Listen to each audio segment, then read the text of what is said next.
மல்லி வெண்பாடு school fees கட்ட முடியல அப்படின்னு பிரின்ஸ்பால் பேசுனதை நினச்சி மல்லி ரொம்ப ஃபீல் பண்ணுறாங்க. அதை பார்த்து அன்னபூர்ணி, என்னாச்சு மல்லி, ஏன் ஒரு மாதிரி சோகமாக இருக்க புள்ள, எதுவும் பிரச்சனையா? ஆமாம் பெரியம்மா, ஸ்கூலில் வெண்பாவுக்கு ஃபீஸ் கட்டலன்னு வெண்பாவை அரெஸ்ட் பண்ண சொல்லிட்டாங்க. நானே எப்படியோ கெஞ்சி கூத்தாடி அவங்க கால் வர கதையாக கெஞ்சினேன். வேறு வழியே இல்லாமல் இந்த ராஜேஸ்வரி வந்து வேறு நிறைய பிரச்சனை உண்டு பண்ணிட்டு போயிட்டா. இன்னும் 2 நாளுக்குள்ளே வெண்பாவுக்கு ஸ்கூல் ஃபீஸ் கட்டலன்னா அப்புறம் வெண்பா நிரந்தரமாக ஸ்கூலுக்கு போக முடியாது பெரியம்மா. அதான் என்ன பண்ணுறதுன்னு ஒன்றும் புரியலை. உங்கள்கிட்ட காசு கேட்கவே எனக்கு ஒரு மாதிரி இருக்குது. என்ன மல்லி இப்படி சொல்கிற? உனக்கு எவ்வளோமா வேணும் பணம் சொல்லுமா, பெரியம்மா ரெடி பண்ணி தரேன். இல்லை பெரியம்மா, எனக்கு அதெல்லாம் வேணாம்.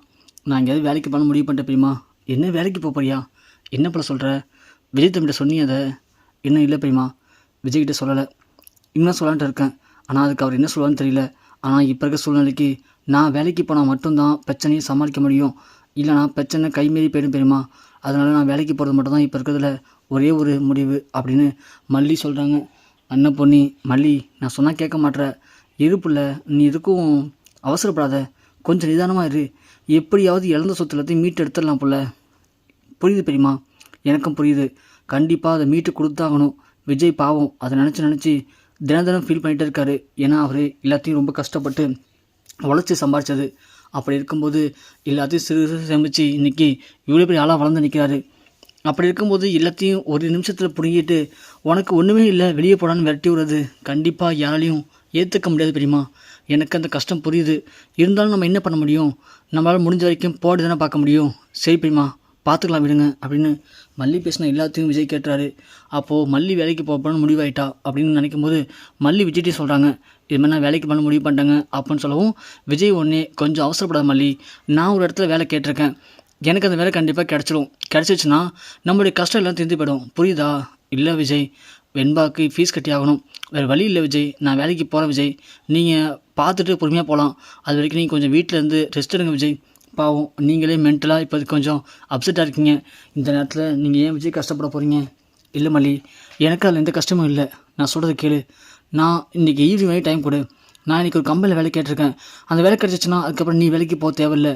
அப்படி இல்லைனா நீ வேலைக்கு போகிறத பற்றி யோசிச்சுக்கலாம் மல்லி அப்படின்னு விஜய் சொல்லிட்டாங்க. இது கிளம்பிடுறாங்க. ஆனால் விஜயை பொறுத்த வரைக்கும் மல்லிகிட்ட சொல்லிட்டு கிளம்பிட்டாரு. ஆனால் விஜய்க்கு இப்போது எங்கே போகிறது, என்ன வேலை கேட்குறது, ஒன்றுமே புரியல. என்ன பண்ண யோசிச்சுட்டு அப்படி நடந்து போயிட்டு இருக்கும்போது கரெக்டாக கடவுள் மாதிரி நம்ம அரவிந்த் விஜய்க்கு குறுக்க வராரு. வந்து வண்டியை நிப்பாட்டிட்டு ஓடி வந்து, விஜய் சார் எங்கே போயிட்டுருக்கீங்க நீங்கள் மட்டும் தனியாக நடந்து? இல்லை அரவிந்த், மனசு ஒரு மாதிரி இருந்துச்சு, அதான் அப்படியே காத்தோட்டமாக நடந்து வந்தேன். என்ன சார் சொல்லி நான் கார் எடுத்து வந்திருப்பால, எதுக்கு அரவிந்த்? ஏன் பாவம் உங்களையும் கஷ்டப்படுத்திட்டு? காரில் போகிற அளவுக்கு நான் ஒன்றும் இப்போது முக்கியமான ஒரு பிஸ்னஸ் மேனோ இல்லை பிஸியான மேனோ கிடையாது அரவிந்த். நான் இப்போது எந்த ஒரு வேலை விட்டும் இல்லாமல் கையில் 10 கைசு காசு இல்லாமல் ஒரு சாதாரண மனுஷனும் நடமாடிட்டு இருக்கேன். அப்படி இருக்கும்போது எனக்கு எதுக்கு அரவிந்த் கார்லாம்? அதான் ஒன்றும் வேணாம் சார். ஏன் சார் இப்படி வாழ்க்கையை வெறுத்து போன மாதிரி பேசுகிறீங்க? இங்கே பாருங்கள் சார், கண்டிப்பாக உங்கள் வாழ்க்கை மாறும் சார். நீங்கள் எவ்வளோ பெரிய ஆள் அப்படின்னு எங்கள் எல்லாருக்கும் தெரியும் சார்.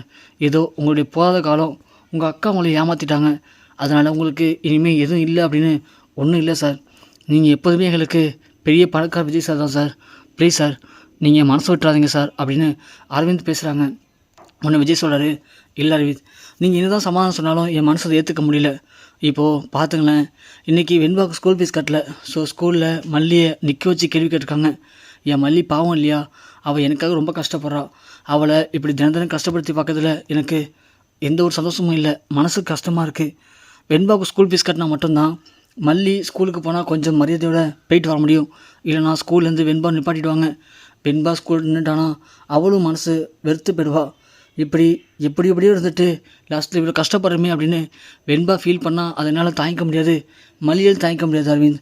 அதான் ஒரு வேலை தேடி போகலான்னு பார்த்தேன். அந்த வேலையும் இப்போது செட் ஆகலை. என்ன பண்ணுறது ஒன்றும் புரியல. நாளைக்கு கூட வெண்பாவுக்கு ஃபீஸ் கட்டல அப்படின்னா கண்டிப்பாக வெண்பா ஸ்கூலுக்கு போக முடியாது. எல்லாத்துக்கும் ஒரு முடிவு வந்துடும் அரவிந்த். அதான் என்ன பண்ண தெரியாமல் முடிச்சு நிற்கிறேன் அப்படின்னு சொன்ன உடனே அரவிந்த் சொல்கிறாரு, இப்போ என்ன சார் உங்களுக்கு பணம் தானே வேணும்? ஆமாம் அரவிந்த், கடனை கொடுத்தா கூட கண்டிப்பாக 2 நாளில் நான் வேலைக்கு போயிட்டு வேலைக்கு பண்ண உடனே அட்வான்ஸ் பணத்தை வாங்கி கண்டிப்பாக கொடுத்துருவோம் அரவிந்த். ப்ளீஸ் அரவிந்த், எனக்காக இந்த ஒரு உதவி மட்டும் பண்ணுங்கள் அரவிந்த்.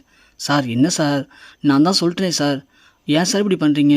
உங்களுக்கு எந்த ஹெல்ப் வேணாலும் கண்டிப்பாக கேளுங்க சார், நான் முடிஞ்சதை பண்ணித்தரேன் சார். ஆனால் அதை விட்டுட்டு இந்த மாதிரி கெஞ்செல்லாம் கேட்காதீங்க சார், மனசு ரொம்ப கஷ்டமாக இருக்குது. ப்ளீஸ் சார், இப்போ என்ன உங்களுக்கு பணம் தானே சார் வேணும்? எவ்வளோ சார் எதிர்பார்க்குறீங்க? எப்படியும் வெண்பா ஸ்கூல் ஃபீஸு வீட்டு செலவுலாம் வச்சு பார்க்கும்போது ஒரு 50,000 இருந்தால் போதும் அரவிந்த். கண்டிப்பாக கொடுத்துறேன் அரவிந்த். சார் என்ன சார் இப்போ உங்களுக்கு 50,000 பணம் வேணும் அவ்வளோதானே? சரி வாங்க சார். அரவிந்த் எங்கே சார் அரவிந்த் போகிறோம்? வாங்க சார் சொல்கிறேன் அப்படின்னு அரவிந்த் ஒரு ஃபினான்ஸ் செட் அழைச்சிட்டு போகிறாரு. அழைச்சிட்டு போயிட்டு இது என்னுடைய கார் இன்சூரன்ஸு, அப்புறம் கார் ஆர்சி புக், இதை வச்சுக்கிட்டு எனக்கு ஒரு 50,000 பணம் மட்டும் கொடுங்க அப்படின்னு சொல்லி அரவிந்த் கேட்குறாங்க. விஜய் பண்ணி, அரவிந்த் என்ன கார் அனுமானம் வைக்கிறீங்களா? இல்லை சார், காரோட புக்கெல்லாம் வச்சுக்கிறேன் அவ்வளோதான். கார் ஓடி தான் சார் இருக்கும்.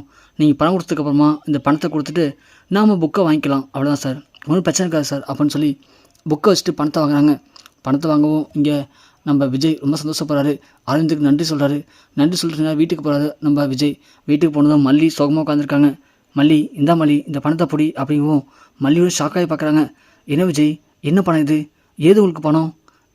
விஜய் ஒன்று, இல்லை மல்லி, நான் இன்றைக்கி ஒரு கம்பெனிக்கு இன்டர்வியூக்கு போகணுன்னு சொன்னேன்ல, அந்த கம்பெனியில் இன்டர்வியூவில் எனக்கு வேலை கிடச்சிச்சு மல்லி.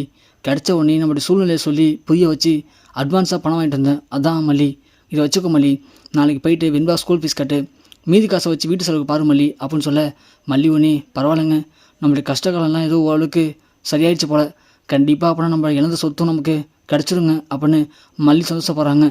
ஆனால் விஜய் மனசுக்குள்ளே ஓடுற விஷயம் என்னென்னா, நாம் இப்படி ஏமாற்றி மல்லிகிட்ட பணத்தை கொடுக்குறோம்.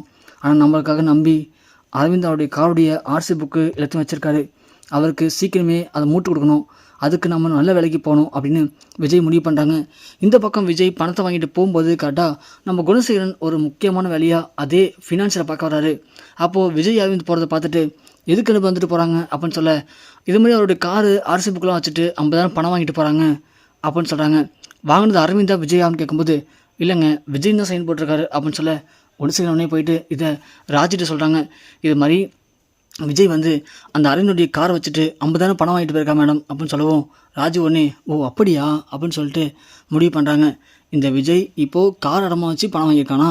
ஓ வெண்பாவோட ஸ்கூல் ஃபீஸ் கட்டுறதுக்காக இருக்கும் அப்படின்னு முடிவு பண்ண ராஜி, நாளைக்கு ஏதாவது பண்ணி அதை கெடுத்து விடணுமே அப்படின்னு நாளைக்கு காலைல வெண்பாவை அழைச்சிக்கிட்டு மல்லி ஸ்கூலுக்கு போகும்போது ராஜி போகிறாங்க. போயிட்டு, என்ன மல்லி, இன்றைக்காச்சும் வெண்பா ஸ்கூல் ஃபீஸ் கட்டுவியா இல்லை இன்னையோட ஸ்கூல் நிப்பாட்ட போகிறீங்களா அப்படின்னு நக்கலாக பேசுகிறாங்க. மல்லி ஒன்று ஹேண்ட்பேக் இங்கே பார், பணம் என்கிட்ட இருக்குது புரியுதா? இந்த பணம் என் புருஷன் வேலைக்கு போய் மாதம் சம்பளத்தை அட்வான்ஸாக வாங்கி கொடுத்துருக்காரு. அவருக்கு வேலை கிடச்சிச்சு, அந்த பணம் தான் இது அப்படின்னு சொல்ல, ராஜு ஒன்று சிரிக்க ஆரம்பிச்சிடறாங்க. என்ன சிரிக்கிற அப்படின்னு கேட்கும். ஓ விஜய் அப்படி சொல்லி வச்சுருக்கானா பணம் கிடச்சிச்சு அப்படின்னு சொல்லிட்டு, இங்கே பாரு, உன் புருஷன் ஒன்றும் இந்த பணத்தை சம்பாதிச்சோன்றதில்ல, அரவிந்தோடைய கார் அடமாக வச்சு அந்த பணத்தை கொண்டாந்து வாங்கிட்ட போய் சொல்லி கொடுத்துருக்கான் அந்த விஜய். அதுக்கு காரணமே நான் தான் அப்படி பண்ணுடா அப்படின்னு சொன்னேன். வேறு வழி இல்லாமல் காசுப்பட்டு இப்படி பண்ணியிருக்கான். இனிமே நீ வேணா பாரு, அந்த விஜய் உங்ககிட்ட நிறையா போய் சொல்லுவான். அது மட்டும் இல்லை, நான் என்ன சொல்லித்தரணும் அதை மட்டும் தான் பேசுவான். உன்னை ஒட்டு மொத்தமாக அவன் தான் காலி பண்ண போகிறான், நடுத்தல் நிற்க வைக்கவும் போகிறான் அப்படின்னு ராஜு இஷ்டத்துக்கு பேசுகிறாங்க. ஆனால் மல்லி அப்போல்லாம் இருக்க மாட்டார் என் விஜயை பற்றி எனக்கு தெரியும், சும்மா தேவையாக போய் சொல்லாத அப்படின்னு சொல்ல, அப்படியா நீ வேணா அரவிந்த் கால் பண்ணி ஸ்பீக்கரில் போட்டு பேசேன், அரவிந்த் சொல்லுவான் உண்மையை அப்படின்னு சொல்ல, மல்லி உடனே அரவிந்த் கால் பண்ணுறாங்க. கால் பண்ணி, அரவிந்த் நேற்று நம்ம விஜய் அழைச்சிட்டு போயிட்டு உங்கள் காரை அடமானம் வச்சு பணம் வாங்கி கொடுத்தீங்களா அப்படின்னு கேட்குறாங்க. விஜயை பற்றி கேட்கவும் அரவிந்த் ஒன்னே ஃபஸ்ட்டு தடுமாறாரு. அப்புறம் வழி இல்லாமல் மல்லி ஃபோர்ஸ் பண்ணி கேட்கவும் அரவிந்த் ஒன்னே, ஆமாங்க நான் தான் அடமாக வச்சு 50,000 பணம் வேணும் ஸ்கூல் ஃபீஸ் கட்டணும்னு சொன்னார், வாங்கி கொடுத்தேன் அப்படின்னு சொல்ல, மல்லிக்கு சம்மதிச்சா இருக்குது. என்ன மல்லி, இது எப்படி எனக்கு தெரியுன்னு பார்க்குறியா? எல்லாமே செட்டப் தான். விஜய் இதுதான் பண்ணணும் அப்படின்னு விஜய்கிட்ட நான் சொன்னேன், அவனும் வழி இல்லாமல் அதை பண்ணிட்டான். இதுக்கப்புறம் விஜய் நான் சொல்கிற எல்லாத்தையும் பண்ணுவான். பண்ணி கடைசியில் ஒன்று நடுத்தில் நிற்க வைப்பான். நிற்க வச்சு எல்லா கடனையும் ஓன் தலையில் கட்டிட்டு அதுக்கப்புறமா அவன் என்னோடய விசுவாசியாக என் கூட வந்துடுவான். இதுதான் நடக்க போகுது. உனக்கு வேணால் ஒரு வாய்ப்பு தரேன் முன்கூட்டியே. உனக்கு இதெல்லாம் ஃபேஸ் பண்ண முடியாதுன்னு தெரிஞ்சால் விஜயை விட்டு நீ ஓடிப்போடு. ஏன்னா அந்த விஜய் கஷ்டப்படுத்துனே பிறந்தவன், அவனை கஷ்டப்படுத்துனே நான் பிறந்திருக்கேன். அதனால் இடையில நீ மாட்டி பாவம் கஷ்டப்படாத மல்லி அப்படின்னு சொல்லிட்டு ராஜி கொளுத்தி போட்டு கிளம்பிடுறாங்க. மல்லி ஒன்று யோசிக்கிறாங்க, விஜய் எதுக்காக நம்மகிட்ட போய் சொன்னார், ஏன் இப்படி பண்ணார்? இதை அரவிந்த் தான் கொடுத்தான்னு சொல்லியிருந்தா நாம் என்ன தப்பாக நினச்சிக்க போகிறோமா என்ன? அதை விட்டுட்டு வேலை கிடச்சிச்சு அப்படின்னு சொல்லி நம்மள்கிட்ட போய் சொல்லியிருக்காரு. ஒருவேளை இந்த ராஜி சொல்கிற மாதிரி விஜய் அவருடைய பேச்சை கேட்க ஆரம்பிச்சிருப்பாரா? இல்லை அப்போல்லாம் இருக்க வாய்ப்பு இல்லை. இந்த ராஜி ஏதோ பிளான் பண்ணி எனக்கும் விஜய்க்கும் சண்டே மூட்டிடணும்னு நினைக்கிறாரா? ஒன்றுமே புரியலையே. சரி எதுவாக இருந்தால் என்ன, முதல்ல வெண்பாடு ஸ்கூல் ஃபீஸை கட்டி முடிச்சுட்டு மீதியை வீட்டில் போய் யோசிச்சுக்கலாம் அப்படின்னு மல்லி குழப்பத்தோட போகிறாங்க. ராஜி ஒரு வழியாக மல்லிக்கிட்ட கொளுத்தி போட்டாச்சு. இந்த பிரச்சனை விஜய்க்கும் மல்லிக்கும் பெருசாகணும். அது மூலிமா மல்லி விஜய் விட்டு பிரிஞ்சுட்டா அப்போ நம்ம ஆசைப்பட்ட மாதிரி விஜயை நம்ம ஒட்டு மொத்தமாக காலி பண்ணிடலாம் அப்படின்னு ராஜி சந்தோஷப்படுறாங்க.